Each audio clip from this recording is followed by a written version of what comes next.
Hey everyone, welcome back to Autonomy Farms, and today we're going to be getting into a new video. And before we get into the video, please go on and click the thumbs up button, subscribe to the channel if you're new here. Let's go on and get into the video.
Well, good evening, everyone. Welcome back to another episode of the Wildwoods Beekeeping channel. I appreciate y'all so much for joining in tonight. I greatly appreciate it. So, tonight's topic. First, let me center my camera because I'm kind of uncentered. There we go. I'm kind of more centered there. I'm kind of got late here, so I'm making sure I am running. I got my mic connected. I guess y'all can hear me. So, I see we already got a nice amount of people in here, and it's been warm the past couple of days. I actually went out to the BR today. Bees are looking good. All 13 are alive. And all are well, and soon I'm gonna put out some swarm traps and have a lot of other things that I really need to be doing right now. Actually, the other day, I think it was Saturday. It might have been Friday. I can't remember exactly which day, but I did go out to the bee yard and added a box because I had a little feeding shim on. I had some hive fondant on there, so I took it off, but I came to surprise that they started drawing comb in that feeding shim, and they actually had drone brood in it. And I actually videoed it, so that video will be out sometime in the next couple of days. I just haven't got around to editing it. I have like 10 videos, clips in my phone that I video, and I have not gotten to the point to edit it, which I plan to do so very soon. But tonight's topic, we're going to be talking about in just a second. We'll give some time for people to come in, and then I will welcome everybody in just a minute. We're going to be talking about spring beekeeping strategies that actually work and that are actually useful for beginners, for intermediate, and even for professional beekeepers that I use, and I'm sure many of you use as well. So these strategies, we're not going to be going into like 20, 15 strategies that will take forever. Just going to go 4 to 5 unique strategies for spring that maybe will help you if you haven't heard of this strategy. These strategies that I'm going to mention in tonight's topic, when we get into the topic in a little bit, it is pretty much for every climate. It works for every climate. So I see we have a good amount of folks in here so far, but on your way in, click that thumbs up button, and if you want to, please share the live stream out. I greatly appreciate it. If y'all do not know, I do have an Etsy shop, so I do appreciate people who go over there and check that out. I always appreciate that. Make sure to click the thumbs up button on your way in. I appreciate that as well. So I see we have Randy. He actually got here first, so thanks for checking in. Randy, the Tar Heel beekeeper. I think he's in North Carolina. I cannot remember exactly, so please do correct me if I'm wrong. I just can't remember. Sometimes I forget where people are located. I see David Hunter. Good evening, y'all. Thanks for checking in, David. I appreciate you. I see Shane. He's a supporter of the channel who always checks in on the live streams and videos. I appreciate you for checking in, Shane. I good to see you. I see Brian from Colorado. It was 70 degrees today. It was around 70 degrees today as well. I think it was more in the high 70s. It was pretty warm. It was a very wonderful day today. A great day to get out into the bee yard and check some bees. I see Jason Seaward 8506. Thanks for checking in, Jason. I appreciate you. Good to see you. I see Tim and Hannah, Gunline Bees. Thank you so much for checking in. Good to see y'all as well. So I also see Richard B. Collector Rick. Good to see you as well. And I also see Hallelujah Bee Farm, Pastor Larry, Miss Jan, and Miss Leona, and Russell Amen. I'm sure more people will join in as well. But great to see many folks in here here in the first 5 minutes. Also see Mike Tangway, another little subscriber of mine. Thanks for checking in, Mike. We're going to have almost that warm on. It's almost gonna be warm on Saturday, but it's gonna rain, so I'll be going into hives on Sunday. I get you. Yeah, we definitely don't want to be inspecting hives during the rain. But I think this weekend's supposed to be warm too. But I do think it's supposed to rain down here if I remember correctly on the forecast. But it's supposed to be warm. It's supposed to be warm the next couple of weeks. I think sometime later this week it's going to be getting into the 80s. I think 81, 82. So it's going to be pretty warm. We actually last week or the week before got into the 80s. So, we're getting into that time where it's starting to get warm. Hey, it's March 2nd. So yesterday was March 1st. So we're right here in March. So maybe eventually I'll do some March tips. I usually do tip videos during the important time of the year, which is March, April, May is exactly whenever bee season starts. So, anyway, I'm going to go ahead and get into tonight's topic, which is going to be spring strategies that actually work. So I'm sure many more people will join in as we go on. Usually I always notice that people always join in the middle mark of the live streams. So, we'll be going on. So I will be just looking at my presentation. So, I won't really be looking at the chat as much. But last week I did make a mistake last week on my presentation. I did not pop up the live stream. I just forgot to do so. And today I'm not going to be making the same mistake. I'm not going to forget it this time. Let's see here. There we go. It's actually not the end yet. It says thanks for watching, but it's not the end just yet. We just got started. Let me get everything set so everything is gonna run smooth. There we go. So tonight's topic, as many of y'all know, and also by the way, if y'all are wanted to check out my Etsy shop, if you haven't check it out already, that link is in the description below, and I'll put it in the chat later on as well. So, as I was saying, tonight's topic we're going to be talking about is spring strategies that actually work.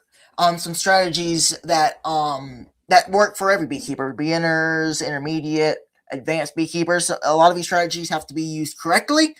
They have to be used wisely, and you have to. We're not going to be talking about a whole bunch of strategies. I really limited down to 4, maybe 5 different strategies that are really important and that I use every day. And I'm sure many of you have seen videos where there's a lot of these strategies that I use in my beard. All right, so first, before we get into the strategies themselves, I think we should kind of start out by kind of talking about why spring strategies matter. Now, many people may think that, all you gotta really do is put your bees in a box and just let them ride, do nothing at all. And I don't think that's true. I think you have to have some strategies. You have to manage your bees to an extent. You don't have to treat if you don't want to. You don't have to overdo things. You don't have to test, because I'm always honest. I try to say what I do. I don't test as much as I used to.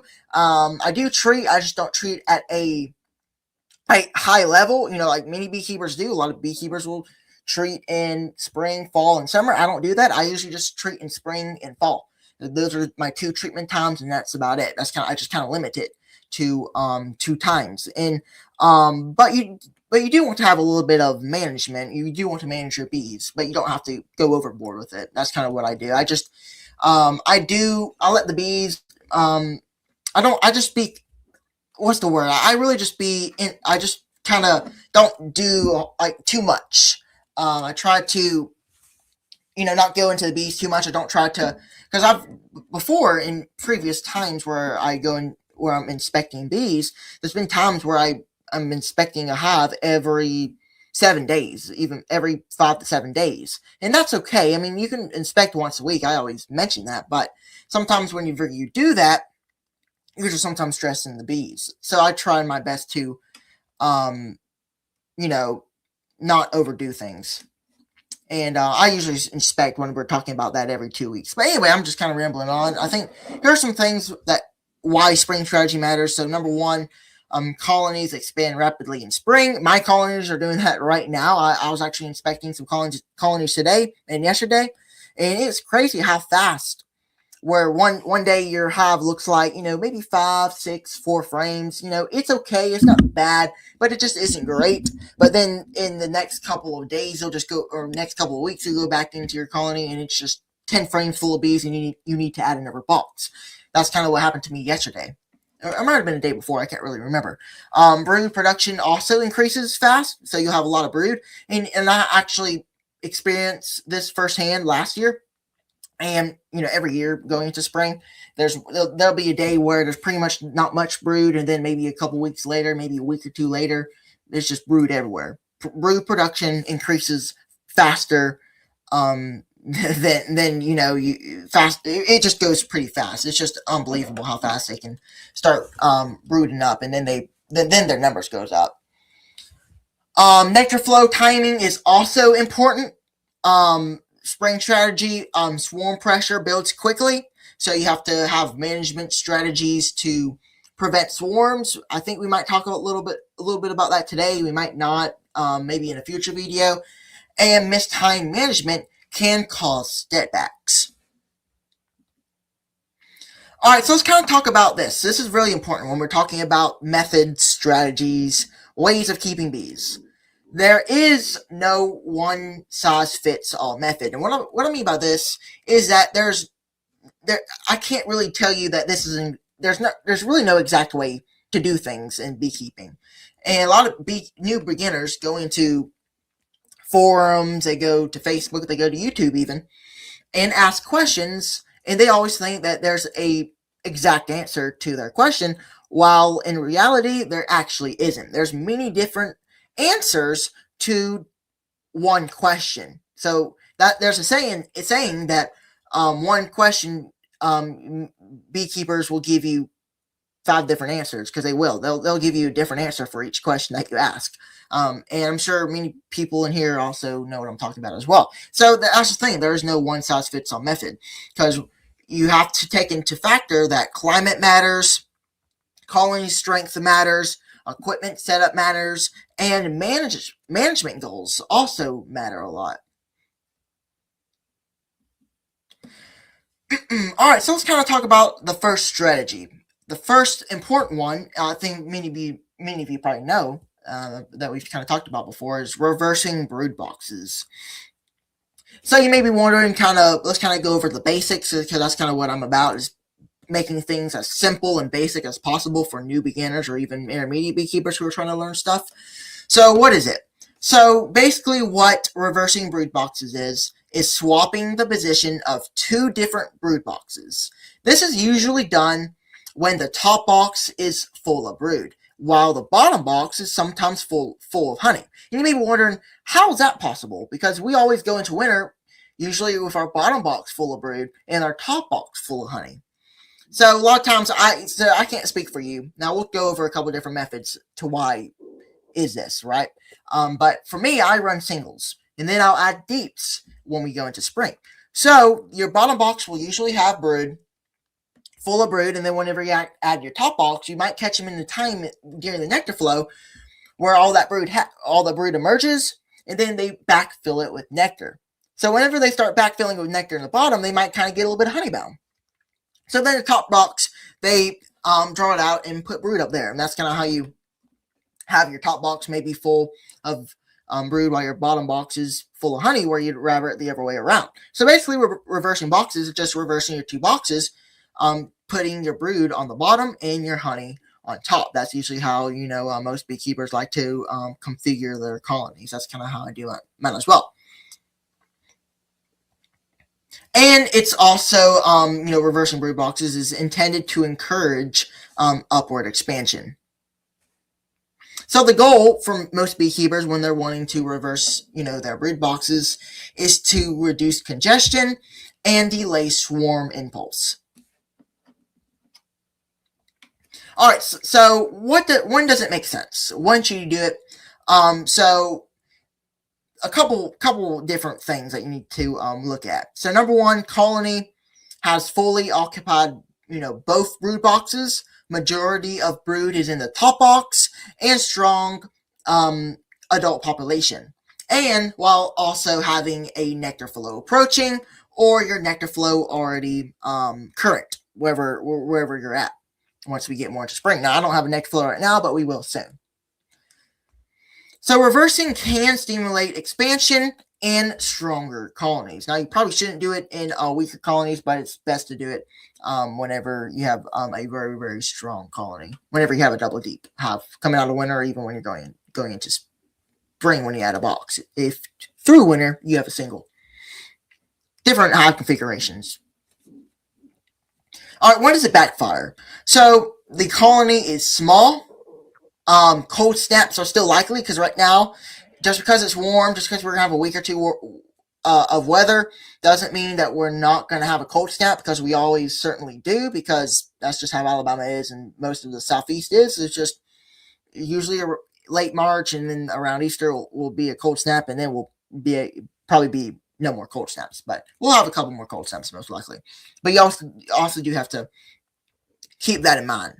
Also, brood nest becomes split, and bees cannot cover all brood. We actually talked about that last week in our last live stream, about where you want to have enough bees to cover all your brood. You don't want to have more brood than bees. You don't want that. You have to be able to have your bees occupying enough brood, especially early on, whenever you're in that time of year where you might have a cold snap. Whenever you're in warmer weather, it doesn't matter so much because it's warmer. You don't got to worry about cold snaps. You can deal with it. But whenever it's early spring, you do want to keep that in mind.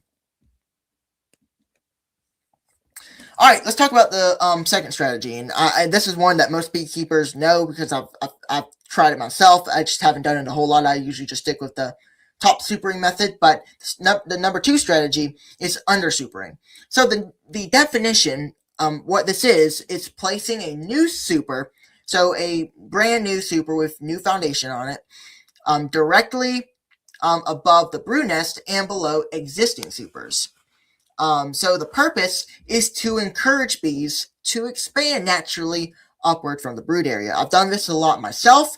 So there's two different ways you can take the definition of undersupering. So number one, a lot of beekeepers will do undersupering is putting the super under their brood box. And that is undersupering as well. But a lot of beekeepers will just keep their super above the brood nest. But if you have multiple supers, you'll just put the new super directly underneath those top supers. I've done that a lot too. It really does work, because if you have 2 to 3 supers on top of your brood nest and you put this new super on top, it's going to take much longer for your bees to draw it out, because a lot of times in summer, spring, whenever they're putting honey up in a honey super, they're not really occupying the super as much as they are that brood box. So it really does encourage the bees to expand from the brood nest area, and maybe it usually helps them draw out your supers faster. And it's a bonus for you, because you probably want your supers to be drawn out faster than it most likely would if your super was on top of existing supers. So undersupering works best whenever you have an active nectar flow. Whenever you don't have a nectar flow, most likely your bees aren't going to draw anything. You probably don't want to add boxes whenever you don't have one. But you can, but it would just be much more slower. But they will draw it out. It also works best whenever you have a strong foraging force. You have a lot of adult worker bees that are foragers. A brood nest needing congestion, so a heavy colony that is just pounding at the bit, full of bees and full of brood. Also,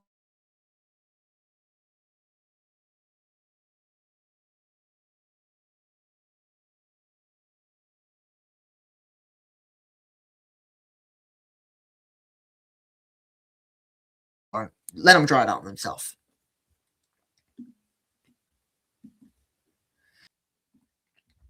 All right, strategy number 3 is frame manipulation.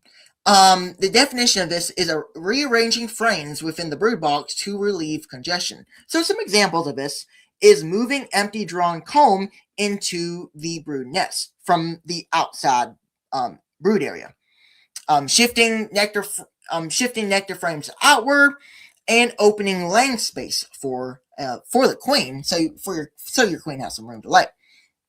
A lot of times, what I'll do is if my middle frames, the center of my brood box is full of honey, I'll shift that outward, and then the empty frames on the outside that don't have much honey in it, because a lot of times the outer frames don't have much honey in it or brood or anything, you move those inward and it gives your queen a good amount of room to lay eggs. If y'all would, make sure to click the thumbs up button on your way, and I appreciate it. Hey, Philip. Let's kind of talk about some things when it is effective. So frame manipulation is effective when nectar's backfilling brood cells, swarm cups are appearing, and when the queen is running out of space. Risky whenever the colony is weak, brood nest becomes fragmented, and weather is unsustainable, especially if you are down south like I am, southeastern United States. It just can be really unpredictable and can be kind of risky early on, especially early in the southeast. All right, so the fourth and final strategy is checkerboarding. So the definition, kind of what this is alternating frames of honey and drawn comb above the brood nest. Disrupt. The original goal to this is to disrupt the colony's perception of a full overhead food barrier to reduce swarm impulse. I'm going to talk about some examples of how I use checkerboarding in my apiary and kind of how I do it. But we'll keep going with this. So here's some important realities to take into consideration. It requires drawn comb, but it's much better with drawn comb. You don't have to have drawn comb, but you would prefer to. It works best before heavy swarm preparation, and not a fix once swarm cells are capped.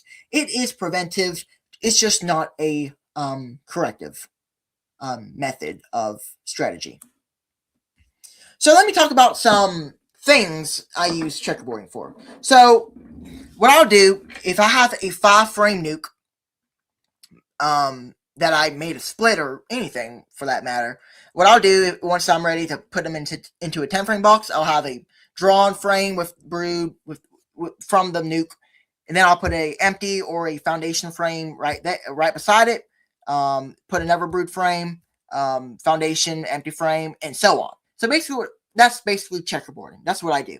Now, many beekeepers don't like to separate their brood nest, so it works for me, but it might not work for you in your brood nest. A lot of people like to keep their brood nest all in one, and that's also probably for a good thing, for a good cause. But for me, it's always worked good for me. I've always done checkerboarding. I've always done it in the brood nest that way. But the only thing you got to take in consideration, that you have to take into consideration if you're going to checkerboard your brood nest, if you're trying to put a 5-frame nuke into a 10-frame box, you just can't do it early. If you do it right now, you might have a cold snap and you might chill brood.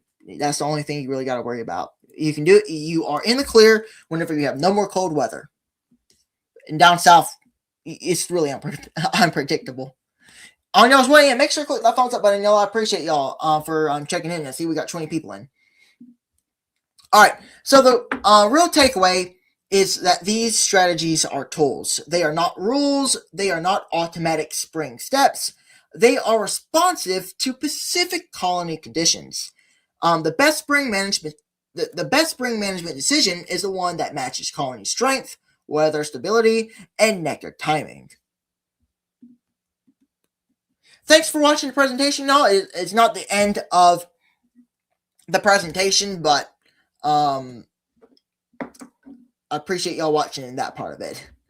I'm going to go through the comments real quick, but if y'all just checked in, please click that thumbs up button. That helps me out a lot. Also mention that for some reason, streamer kicked me out just a second ago. I've just been having problems the past 2 live streams. Like last week, I forgot to pop up the presentation, and this week, I think midway through it, I never saw it, but it kicked me out. But the good thing about that, I just redid it, and I'm going to edit it back in, and I'm just going to try to kind of cut it back where you won't notice a thing whenever this is over, probably sometime tomorrow. Um.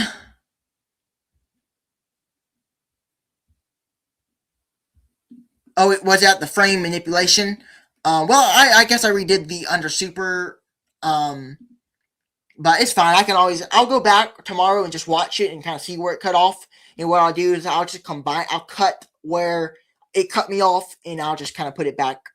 Um, and whenever you're watching the replay tomorrow, you most likely won't notice it. You might notice like a little cut, some weird little cut, but you just really won't notice much. But if you're going to be watching this in the next 24 hours, you probably will notice it. So if you do notice it, just skip past it, and you'll find me eventually.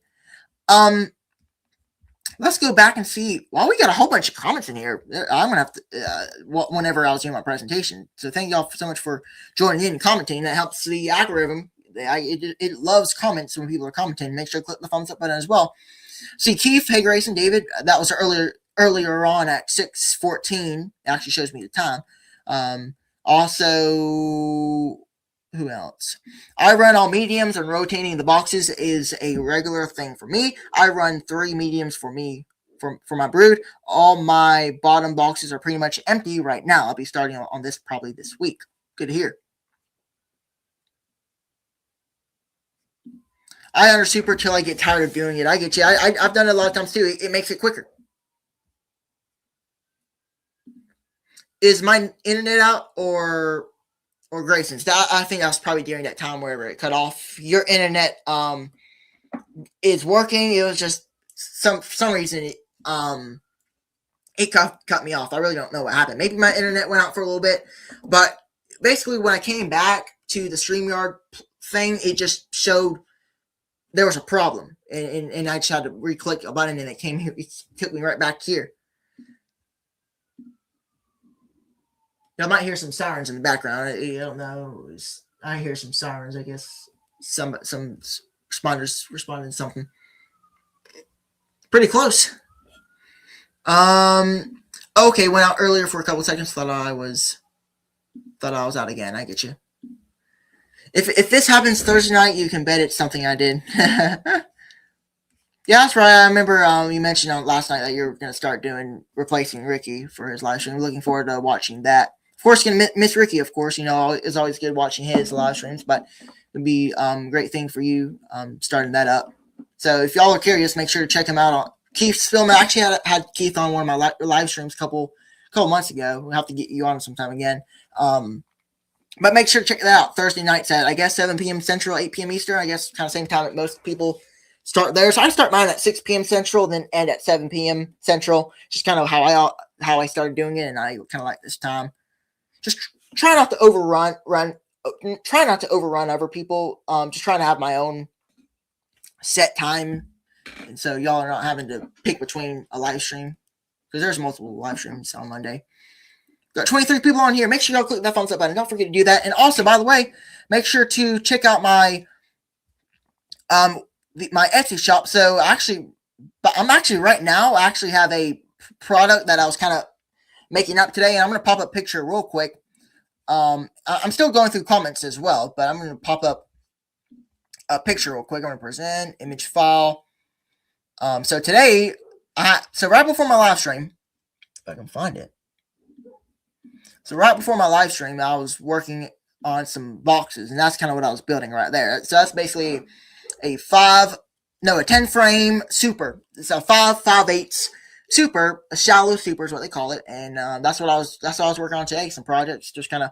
I'm gonna use it for myself, but I just was making it for myself and to have some pictures, so I can list it on my Etsy shop, and actually have everything ready right now for the Etsy shop to put it on there. So that's gonna be live right now because I just published it. So the supers, 10 frame supers, if you want to check it out, are available now. I'll put the Etsy link if you're curious. If some of y'all might have not seen it. Grace must have gave a bad review on StreamYard's survey as well. Well, you know what? When we're talking about StreamYard, so this is gonna be probably so basically I've always had a plan for about a year or two, with StreamYard, just kind of. So basically what it does is it gets rid of that duck in the right corner over here. and it does some other pretty cool stuff. But it's just they've been upping the prices every year. Seems like it's just been getting kind of expensive. So we just kind of canceled that a month ago. So this is the last live stream that I will be having the core features with, and then next week I won't have those features, so you'll be seeing the duck. Or I'm probably going to find something new, some new platform that doesn't have their logo in the corner, because I just don't like the logo in the corner. It's just so weird. I don't really like it. I just like having nothing up there, or my QR code right here. That QR code, if you're curious where that QR code goes, it goes to my Etsy shop. If you're wondering, I'm gonna figure out something though, some different streaming service that's free, or at least cheap. Hey Grayson, hey Philip, RTX Honeybees, thanks for checking in. Appreciate you. Hey y'all, Feathers Flower 7102. I appreciate you checking in. I'm just going through comments real quick if you are curious. I'm just making sure make sure I didn't miss anything. Should I take out frames of honey on my first hive check in Maine to make room for queen to lay along with feeding? Let me think. I mean, it just depends if your colony has food or not. If your colony has food, I think you're good to go if they have enough food in there. But if they don't have enough, you probably could just feed some thin sugar syrup 1 to 1, or sometimes I even do 1 cup sugar to 2 cups water. That's what I'll do sometimes. Thin syrup, because you have to realize that nectar is much thinner than 1 to 1 sugar syrup. But your original question was, should I take out frames of honey on my first hive check in Maine? Depends. You can. It just depends if you have food or not.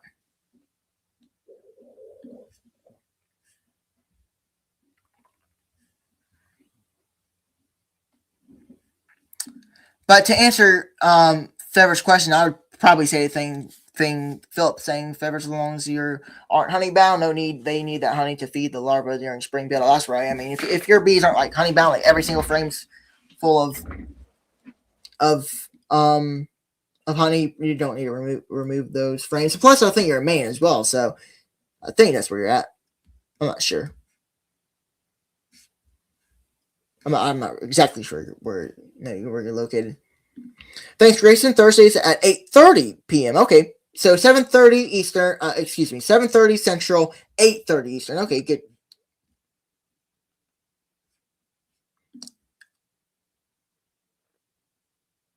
I can't wait to see grass again. Oh well, we're actually already seeing grass. I'm down here in Alabama. Oh, it's starting to grow back again.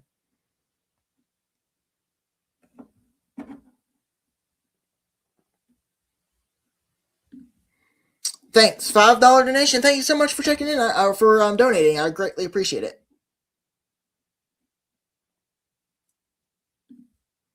Hey Grayson, do you know why those air machines at the gas station cost so much? I don't know. Wow, I guess they cost pretty good much, but I'm not really sure to answer your question.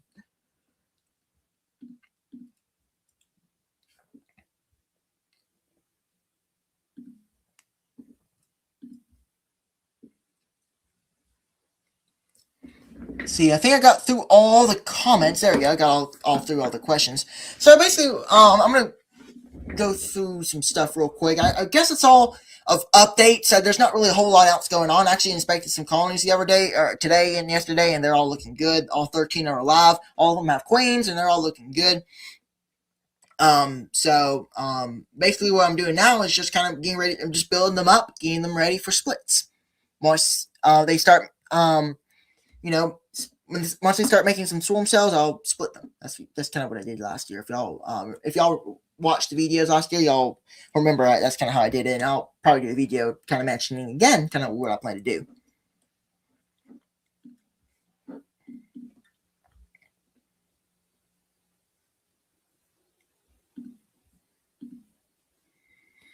All right, so what I'm gonna do real quick is I'm gonna find my weather real quick, and I'll go through my weather. Just that's what I always do after my presentations. It's just kind of been a thing for me, kind of a routine. It's always going over the river, just kind of, Let's see here. Present image. No, I don't got an image. I'm just gonna, or I'm gonna take a screenshot of this real quick, and I'll do it that way. So today the high was actually 79. I thought it was around in the 70s. It was 79.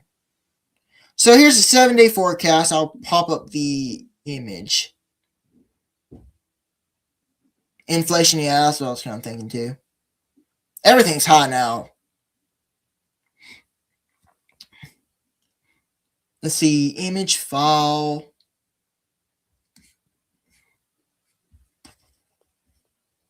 Let's see, there we go. Yeah, because whenever I'm going to Lowe's, I always go get wood and stuff. Y'all know I build stuff for my bees. Wood prices are pretty high as well.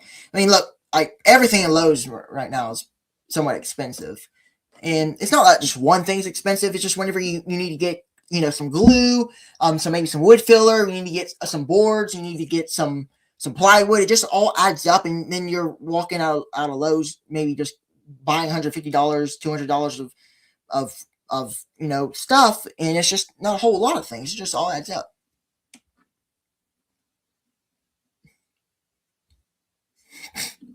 Although, Philip, you're inflated.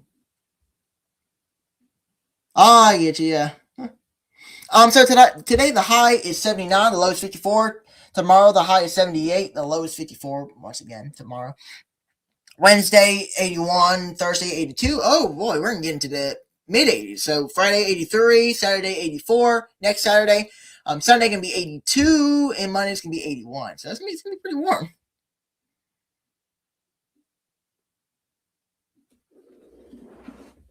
Yep, you're right. They're gonna be flying. They've been flying a lot lately. They've been pretty active. So sometime this week, with all these 80s, I'm going to be trying to set out some swarm traps. I got a lot to do for you. I got a lot to do. I want to put out some swarm traps to catch some swarms. I also want to inspect more bees. I really want to put out some posts for my more colonies. I've been meaning to do that past couple of days, but I just keep on forgetting about it. But I need to go by Lowe's sometime again and get some wood, some posts, and some 2x4s, but probably not going to do that until a couple weeks. But eventually I'll do a video, more posts, so I can get some of my colonies off of those pallets. But another thing I've been doing lately in the bee are just cleaning up out there. So I basically had two other pallets that were just rotten, so I got rid of those so I could walk around. It just looked so much more cleaner and much more organized, so I was able to kind of get that knocked out. There's still some stuff out there, just kind of having a small pile. It's a neat pile, but it needs to get out of there because if it rains, it's just going to get It's just going to get moisture in it. And the main problem I have is moisture. Getting to the boxes with rain. Out in the weather, and then it rots. So I had a lot of rotten stuff I had to get rid of, and now everything that I have is good to go. It's all good to use. All of it's. If there's like a tiny little rotten spot, it might be okay. But if it's just a whole box kind of rotten, I just get rid of it because it's just gonna be hard to hold and it might break. You never know. Hey Dennis Sherrill, hey Grayson and Keith. I just got done cooking supper. Well, I'll be doing that soon too. Eating supper here in about 10 minutes. Once we get done with this live stream. So I got about 10 more minutes of the live stream, and then we'll kind of get close to wrapping it up. Grayson, when you do spring manipulations, do you run 2 brood chambers or use a queen excluder? So I usually use 2 brood chambers. Sometimes I'll just do a single brood chamber. If I add supers, I don't even add excluders. Then I do have some excluders. I just don't add them. I need to though. But when I'm doing manipulations, I'll just run 2 brood chambers. I also run 2 brood chambers because I plan to do splits as well. Now going into winter, I usually just use singles most times. So I have a couple that have doubles right now as well. I just do a combination. But yes, to answer your question, I run 2 brood chambers.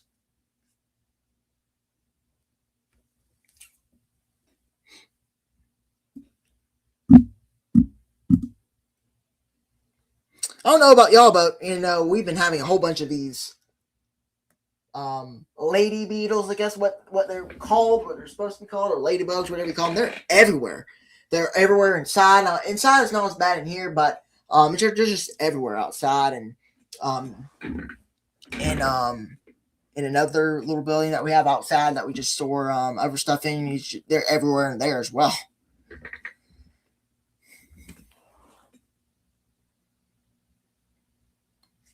I just don't remember them being that bad. I remember we usually have them during winter, but they've just been on another level.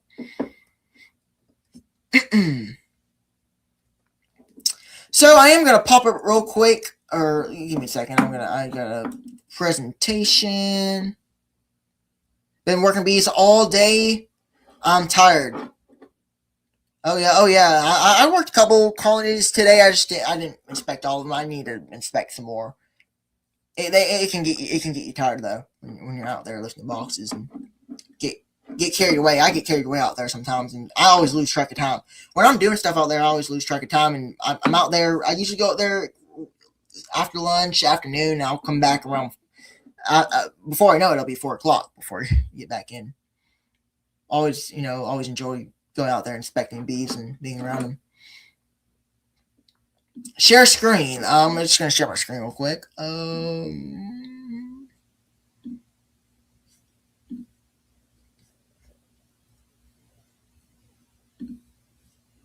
Trying to get this set up. There you go.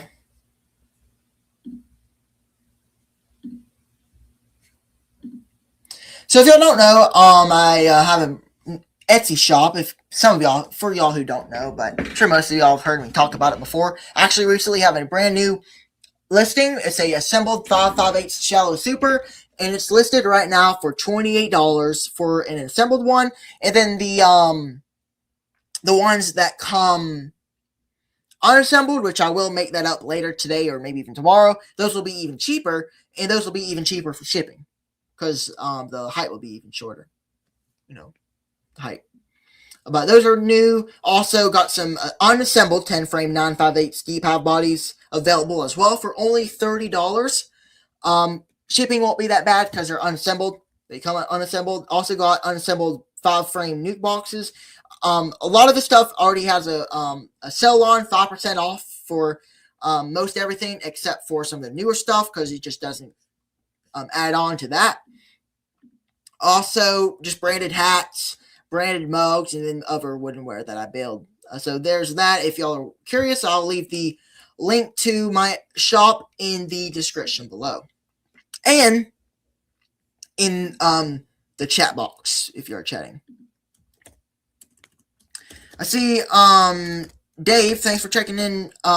Dave, DC's Bees. I'm going to stop sharing. There you go. So we're getting close to the end here. We got about 6 more minutes, and then we'll just kind of start wrapping things up. It's been a good chat tonight. We had a little kind of miss up in the center where it was just cut me off for some reason, StreamYard. So I'm gonna go in there and I'll edit it tomorrow. So if you're watching on the replay, it might be kind of messed up, so you might have to skip it. But if you are watching in the next couple of days, it'll be cleaned up and it'll be better because YouTube gives you an option to edit it and it'll let you cut things out. So it won't let you cut it out tonight. It'll just let you do it tomorrow sometime. So that's what I'll probably do for that. Fix it a little bit.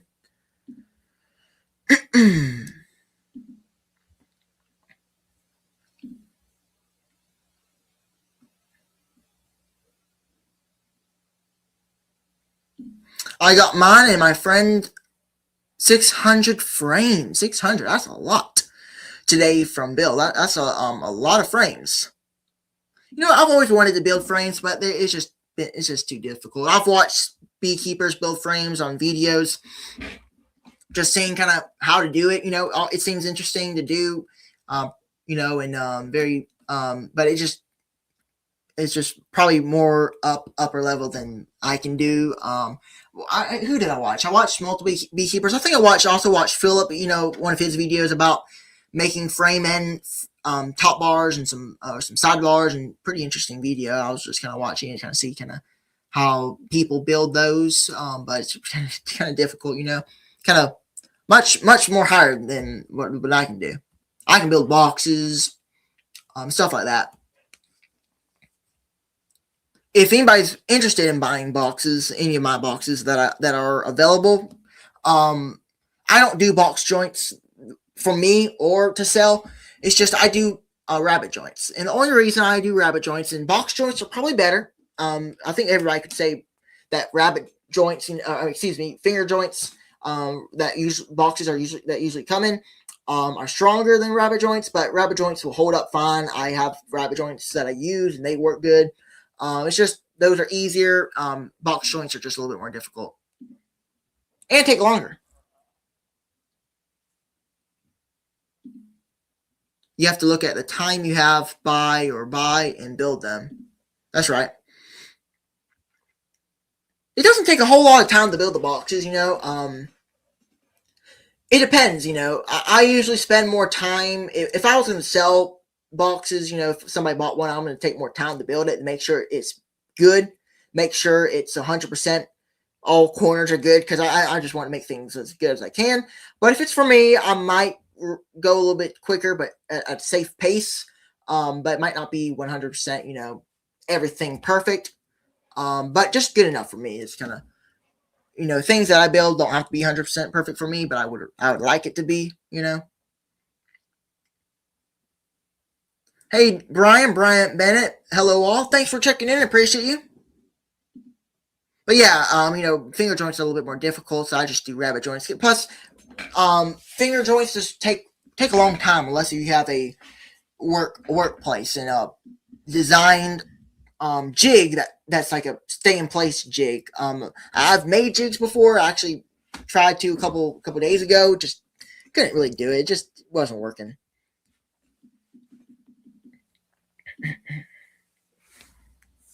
I am making 16 tops and 16 bottoms. I like making tops too. I actually need to make some tops as well. I plan to do that in the next couple of weeks. I build migratory covers. And that's kind of, I use a lot of migratory covers and telescoping covers, but I make migratory covers, and they work good because they're basic and simple to build. They're really, really quick to build. You just got to cut it right to the right width and the length and put some top bars on. Pretty simple to make. Well, we're getting kind of close to the end here. I guess I'll go ahead and get out of here.